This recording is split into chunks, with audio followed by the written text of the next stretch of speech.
English SL 12th standard supplementary reader में से read number 6 I miss you mother ये स्टोरी पढ़ने वाले हैं।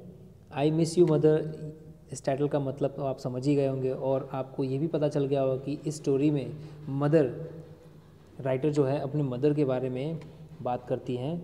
मदर की जो भी स्पेशलिटी होती है, जो क्वालिटीज़ होती हैं मदर की, उसके बारे में बता रही हैं और मदर का नेचर भी इन्होंने काफ़ी अच्छी तरह से प्रेजेंट किया है, अपने बारे में भी थोड़ा सा बताया है। तो without waiting let's begin with the chapter. बहुत ही सिंपल चैप्टर है, जैसे जैसे आप पढ़ेंगे आपको मीनिंग पता चलती जाएगी। Early in the autumn of 1984 की बात है, ओके। और वो उस समय ऑटम का मौसम था और मौसम की बस शुरुआत हुई थी। अर्ली इन दी ऑटम, पतझड़ का मौसम जो होता है ना, अक्टूबर का मौसम, अक्टूबर का महीना और उस टाइम जो मौसम होता है वैसा आप कह सकते हैं।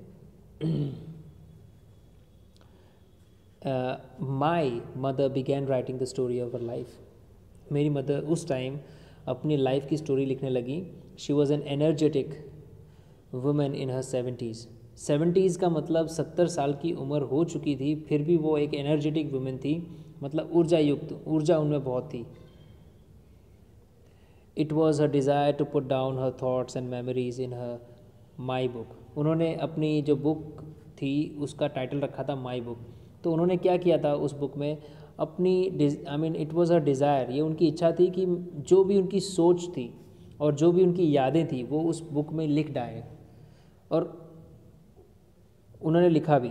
Once she came for dinner and told me that she had to work on her book. अब एक बार वो जब खाना खाने के लिए आई तो उन्होंने बोला कि मुझे इस बुक पर काम करना है, इसका मतलब मुझे किताब लिखनी है, अपने बारे में लिखना है, अपने थॉट्स के बारे में, अपनी मेमोरीज़ के बारे में लिखना है। I laughed and asked her where the fire was. अरे ये फायर कहाँ था? फायर का मतलब यहाँ ये इच्छा कब से और कहाँ थी ये इच्छा, और फायर इसलिए नाम लिया है आग। एक्चुअली मन में जब तीव्र इच्छा होती है तो उसे आप कह सकते हैं कि yes there is a fire, okay. तो ये फायर अभी तक कहाँ था? The fire was inside her. She finished her book in early December के शुरुआत में ही उन्होंने बुक पूरी फिनिश कर ली। कहने का मतलब ऑटम की शुरुआत में उन्होंने डिसाइड किया, यानी लिखना शुरू किया, और अर्ली दिसंबर में उन्होंने फिनिश कर दिया, मतलब लगभग 2 महीने के आसपास उनको समय लगा। 3 days आफ्टर क्रिसमस के बस 3 दिन बाद हुआ क्या? Her cancer was discovered. उनका कैंसर पता चला कि उनको कैंसर है and 3 months later she was dead. और उसके 3 महीने बाद उनकी मृत्यु हो गई। आपको मालूम है क्रिसमस दिसंबर के मंथ में आता है और क्रिसमस 25 तारीख को आता है। उसके 3 दिन बाद पता चला कैंसर, यानी कि लगभग 28 या 29 तारीख को पता चला, और 3 महीने बाद शी वॉज डेड। इसका मतलब पूरी जनवरी, फरवरी और मार्च के बाद she was dead. From my mother's book. अब ये अपने मदर के बुक में से कुछ लाइन्स कोट कर रही हैं।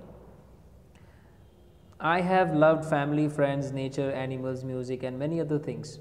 उनकी मदर क्या कहती हैं, उस बुक में क्या लिखा है इन्होंने अपने बारे में?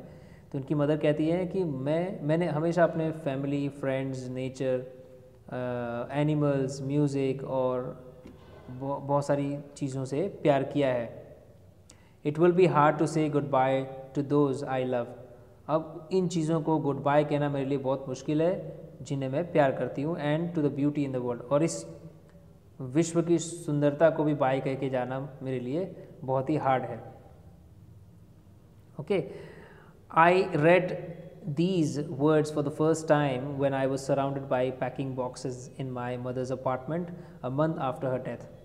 इनकी मदर की मृत्यु के 1 महीने बाद की बात बता रही हैं ये, कि मैंने ये वर्ड्स उनकी बुक में पढ़ा for the first time when I was surrounded by packing boxes. जब बॉक्सेस बहुत सारे आजू बाजू में थे, जो पैकिंग बॉक्सेस थे, इनकी मदर के अपार्टमेंट में ये बैठी हुई थी, तब इन्होंने पहली बार ये लाइन्स पढ़ी, इनकी बुक पढ़ी।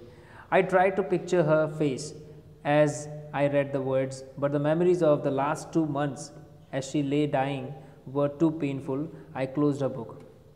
अब इन्होंने अपने मदर के फेस को याद करना चाहा, अपनी मदर के फेस अपने मन में उनका फेस याद करने की कोशिश की, उनका फेस देखने की कोशिश की, और जैसे जैसे वो उनके वर्ड्स रीड कर रही थी, जैसे जैसे उनकी यादें जो उन्होंने लिखी थी वो रीड कर रही थी, लेकिन बार बार उनको क्या याद आ रहा था उस राइटर को, अपनी मदर के वो जो लास्ट के उनके जीवन के लास्ट के 2 महीने जो थे, जो 2 महीने उन्होंने मतलब वो हमेशा लेटी रहती थी और वो बहुत पेनफुल महीने थे, बहुत ही पेनफुल, बहुत ही दर्दनाक।